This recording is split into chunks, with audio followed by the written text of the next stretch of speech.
We now know that this waste fitting is pointing in the correct direction for the waste pipe. So we need to put a mark on there so that when we come to install it, we get it in the exact same position. So I'm just going to draw an arrow on the tray and I'm going to put a black mark. So I now know that once I align that black mark to that arrow, that will be pointing in the correct direction. To make it easier to fit the waste, I have put the shower tray on the bench and I have used some blocks of wood to lift it off the bench. Now I can work quite easily on this part without trying to balance the shower tray or turn it over. This particular trap is a McAlpine and it comes in several parts. So to start off with, we can unscrew that piece. We don't need that on for the minute.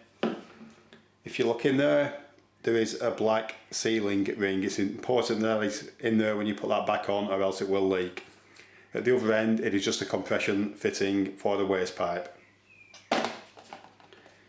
The actual trap itself comes in several pieces. If we pull on the top bit there, you can pull out the actual components. So you've got a bit in there that traps the water, you've got a sealing ring, and then on the top you've got the nice chrome dish which is covered by the protective cover. So we don't need that for now. All we're really bothered about is this part, which is the screw. We've got a sealing washer and the sealing washer underneath and the actual outer part of the trap.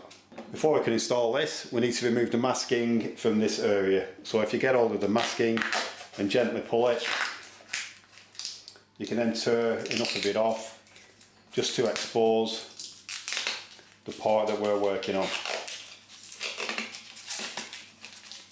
What you don't want to do is try and remove this with a knife. Always just pull it away with your fingers. Now we've done that, we've got a nice clean surface there to put our seal on. Also, if you look on the trap there, I have put a mark which corresponds with the mark underneath. That is because I've already had the trap in position and the shower tray, and I know that it needs to be pointing in that direction to connect up to it. So that mark needs to align with the arrow on the underside. Whenever you assemble something like this, you can rely on the washers that are supplied, or you can also add some sealant. There are some very good sealants now on the market which are designed for sealing this kind of situation. As a precaution, on the inside of this seal, I always like to apply some sealant.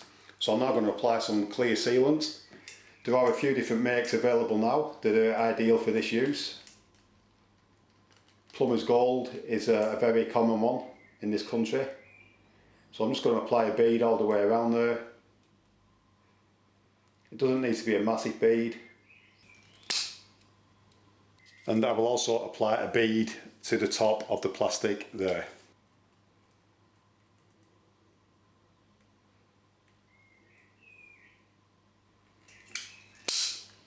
We can now push the sealing washer onto that part,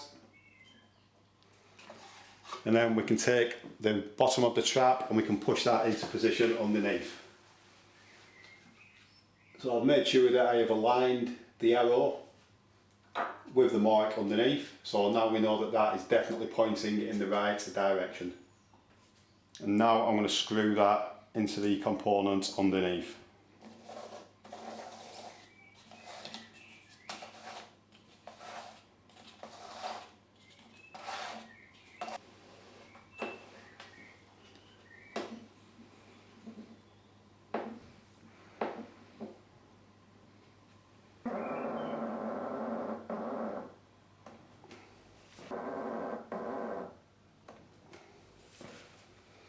We can now remove some of the excess sealant.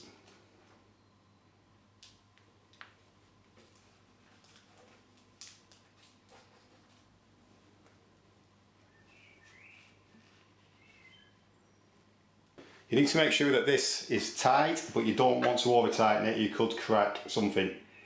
So that is very tight now. Once you've done that, you can leave it for the sealant to harden before you install it. Then it's simply a case of pushing in the top piece, which I'll just push in there, and then underneath we just need to screw on that component pointing downwards. Once we've done that, we can then just put our 40mm waste pipe into that fitting and just tighten that up.